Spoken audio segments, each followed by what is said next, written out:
Bene data bakundwa b'umwami Yesu Kristo, mwese abakurikira izi nyigisho tubahaye ikaze mu biganiro bya Saveur Divine. Ibi biganiro mu bitegurirwa n'abavugabutumwa bwiza batandukanye, akaba ari umuhamagaro ugendera ku ijambo ry'Imana byanditse mu gitabo cy'ubutumwa bwiza uko bwanditswe na Matayo ibice 24 umurongo wa 14. Kandi ubutumwa bwiza bw'ubwami buzigishwa mu isi yose ngo bube ubuhamya bwo guhamiriza amahanga yose, nibwo imperuka izahera ko ize. Ibi biganiro mubikurikira ku channel ya YouTube yitwa Saveur Divine. Tubifurije kugubwa neza. Imana Data ari nayo So ibaho umugisha.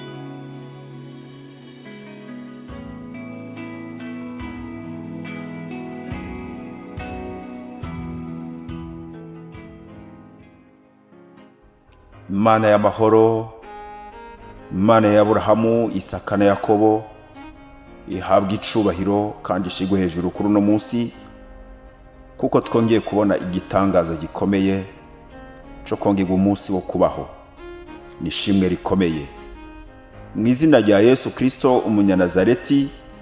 Ndabaramukije mwese muri ko murakurikira iri jambo ry'Imana rica hano ku kiganiro Saveur Divine. Mwami Imana abagirire neza, abahezagire kandi aho muri hose. Turashimiye Imana rero kuko idahengeshanya kubana natwe muri byose. Turi mu ntango y'uyu mwaka w'2022 aho twagiriwe ubuntu bukomeye. Imana ikaturinda mu mwaka uheze, ikatuzigama naho hatabuze byinshi biza kuduhungabanya, ikatwaka umunezero. Hariho benshi muri twebwe babuze ababo, harabagize ingorane zitandukanye, ariko turashima ko umwami Imana yaturinze muri byinshi. Imana ihabwa icubahiro. Niyo mpamvu muri kino kiganiro nkuko bisanzwe iki cyumweru dufise teme turiko turaganira ko ivuga ngo uburyo dukoresha mu gushima Imana. Ni igihe cyiza aho dufata igihe kitari gito mu ntango z'umwaka twibuka bikeya muri byinshi Imana yadukoreye mu mwaka uheze, maze mu buryo butandukanye tugashima Imana. Rero niyo mpamvu bene data tumaze iminsi tuganira uburyo dushobora gukoresha mu gushima Imana. Imana ihabwa icubahiro. Uyu munsi rero nifuje ko dusozera iyi teme kuri uno munsi dusangira iri jambo dusanga hano muri Petero wa mbere igice ca 2 umurongo wa 11 kugeza ku murongo wa 12. Mutwe w'amajambo haravuga ngo ivy'ihanga ryera. 11 abo nkunda ndabinginga ko muri nyambukira n'ingenzi mwirinde ibyifuzo by'umubiri birwanya ubugingo, mugira ingeso nziza mu mahanga, kugira ngo no kubyo babavuga nabi nk'inkozi z'ibibi ibikorwa byanyu byiza babona bize bitume bahimbaza Imana ku munsi ibagendeye. Imana ishimwe.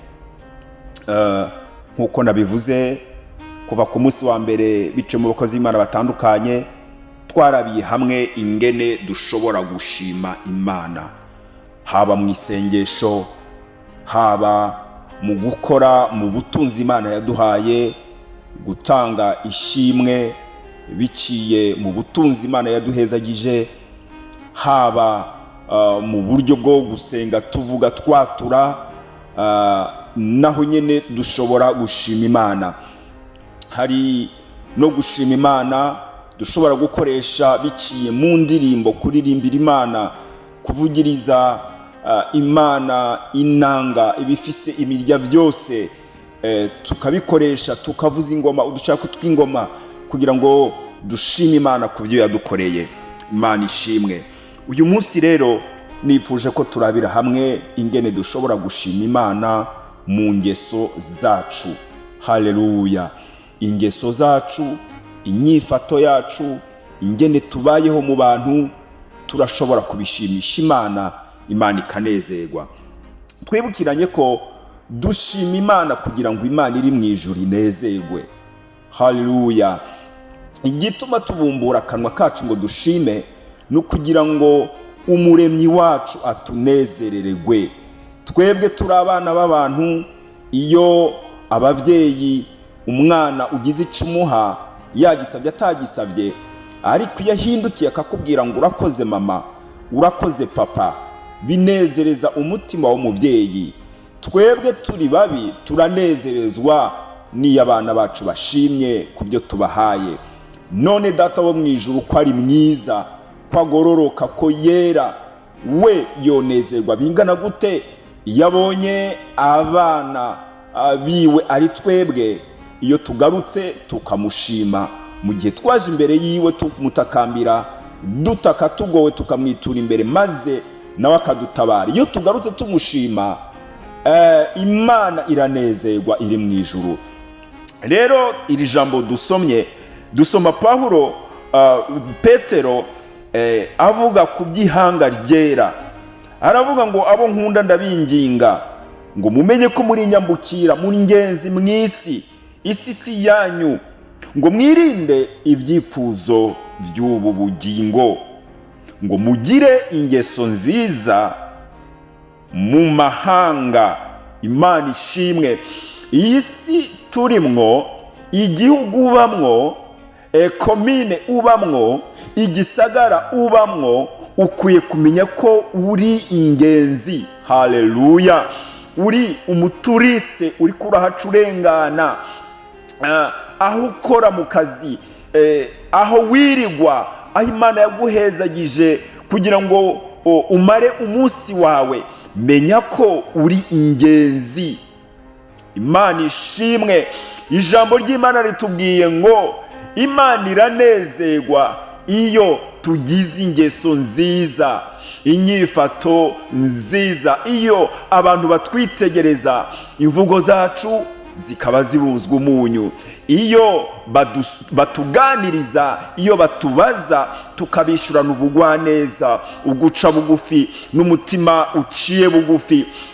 Ibyo ngo ab'isi, abayibamwo, bene iyi si, abo bituma ngo bahimbaza Imana, bakavuga ngo hariho Imana, kuko tubona ibyamwa cyangwa imbuto muri bano bantu ariko bidasanzwe. Muri icyo gihe ngo Imana iranezerwa, Imana ihabwa icubahiro. Bene data,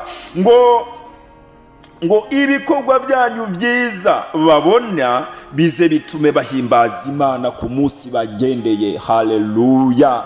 Bene data bakundwa b'umwami, naho twobimenya cyangwa ntitubimenye, iyo tugize ingeso nziza, naho bari basanzwe batuvuga nabi, naho bohimba amajambo, naho botubeshera, bakanuganuga, bakongorerana, batuvuga ibitari byo, ariko iyo ibikorwa byacu ari byiza, ingeso zacu zikaba nziza, barahindukira, naho tutabumva bakavuga ngo turashima Imana, kuko ujya muntu yarakijijwe, ujya muntu n'umuntu w'Imana, ujya mukenyezi n'umuntu w'Imana, ujya mugabo n'umuntu w'Imana, ujya musore, ujya mukobwa n'umuntu w'Imana, bigatuma bahimbaza Imana ku munsi bagendeye.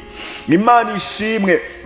Ingeso nziza, amajambo meza, ubugwaneza, ibikorwa byiza dukora hagati mu bisi, hagati y'abataramenya Imana, ng'ibyo bituma bahimbaza Imana. Imana iri mu ijuru, tukayishimisha ingeso zacu. Haleluya. Imana iri mu ijuru, ingene twifashe bigatuma Imana itunezererwa maze ikanezerwa. Mwibuke umwami Dawidi, n'ahatabuze intege nke zimuboneka ko igihe kirekire, n'ahatabuze ibyaha bikomeye yakoze imbere y'Imana, ariko Dawidi yari afise ingeso, yari afise inyifato nziza yo guca bugufi, acihana akaturira Imana ataburyarya.